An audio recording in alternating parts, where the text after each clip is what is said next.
क्या आप तैयार हैं ब्रह्मांड के दो सबसे शक्तिशाली ग्रह सूर्य और शनि के महाविस्फोट को समझने के लिए और ये जानने के लिए कि इसका क्या प्रभाव आपकी वृषभ राशि पर पड़ने वाला है? एक तरफ सूर्य होंगे और दूसरी तरफ शनि होंगे। ये दोनों पिता और पुत्र माने जाते हैं, लेकिन सवाल ये है कि क्या ये योग आपकी किस्मत को चमकाएगा या फिर आपके कर्मों का हिसाब लेकर आएगा? आइए इस महाविस्फोट के वास्तविक प्रभाव को समझते हैं। ध्यान रखिएगा कि ये दोनों ग्रह एक ही स्थान पर आ रहे हैं और वो स्थान है आपका 11वां भाव। 11वां भाव आय, लाभ और इच्छाओं की पूर्ति का स्थान माना जाता है। शनि देव इस समय लाभ भाव में चल रहे हैं और शनि को प्रबल योगकारक ग्रहों में गिना जाता है। वहीं सूर्य भी अपने गोचर क्रम में आगे बढ़ते हुए 15 मार्च से लेकर 14 अप्रैल तक इसी क्षेत्र के प्रभाव में रहेंगे। एक महत्वपूर्ण बात यह भी है कि सूर्य और राहु का जो संयोग था, जिसके कारण ग्रहण योग बन रहा था, उससे सूर्य अब मुक्त हो चुके हैं। लेकिन अब 15 मार्च को सूर्य स्वयं शनि के पास पहुंचने वाले हैं, मानो एक पिता अपने पुत्र के घर पहुंच रहा हो। अब प्रश्न यह है कि इस स्थिति का परिणाम क्या होगा? जब सूर्य और शनि एक साथ होते हैं तो एक विशेष स्थिति बनती है। शनि जहां होते हैं वहां विलंब अवश्य होता है, लेकिन उस भाव का फल अवश्य मिलता है।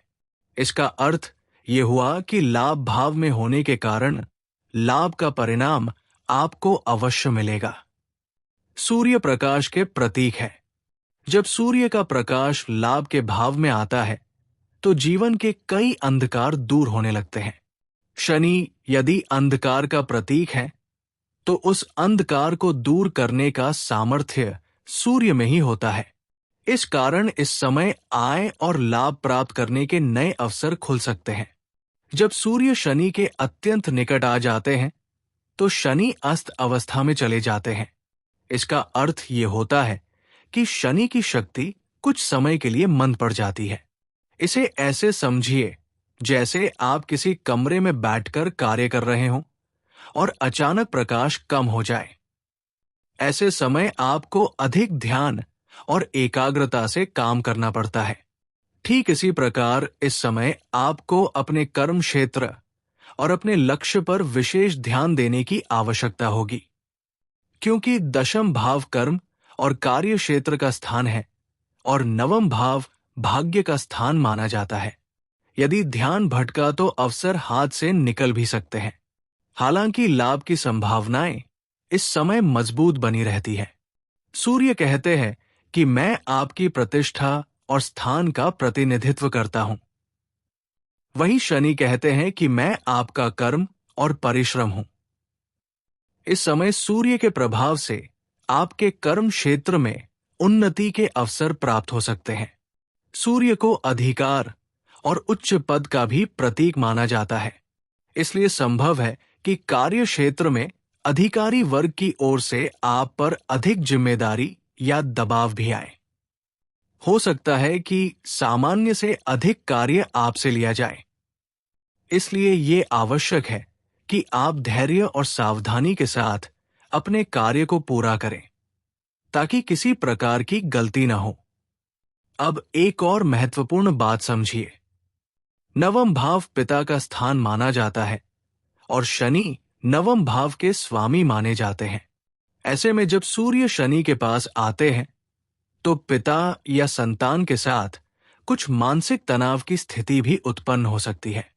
ये जरूरी नहीं कि कोई बड़ा विवाद हो, लेकिन विचारों में मतभेद या मानसिक दबाव महसूस हो सकता है। अब सूर्य के स्वामित्व को समझिए। वृषभ राशि के लिए सूर्य चतुर्थ भाव के स्वामी होते हैं। चतुर्थ भाव सुख, माता, घर, वाहन और संपत्ति का प्रतिनिधित्व करता है। जब चतुर्थ भाव के स्वामी लाभ भाव में पहुंचते हैं तो सुख से जुड़े विषयों में लाभ के अवसर बनते हैं। माता से सहयोग और लाभ की संभावना बन सकती है और उनके स्वास्थ्य को लेकर भी राहत की स्थिति बन सकती है। यदि आप संपत्ति से जुड़ा कोई कार्य करना चाहते हैं, जैसे घर किराए पर देना, संपत्ति बेचना या खरीदना, तो इस समय लाभ की संभावनाएं बन सकती है। वाहन खरीदने का विचार भी इस समय साकार हो सकता है। लेकिन एक और बात का ध्यान रखना आवश्यक है।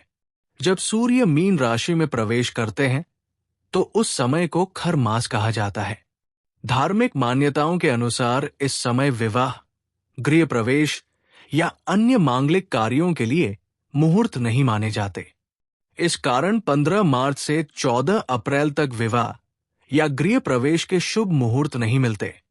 यदि आप किसी नए कार्य की शुरुआत करना चाहते हैं तो बेहतर होगा कि 14 अप्रैल के बाद का समय चुनें। कहा जाता है कि यदि मुहूर्त शुभ हो तो आधी सफलता उसी समय मिल जाती है और शेष सफलता आपकी मेहनत से प्राप्त होती है।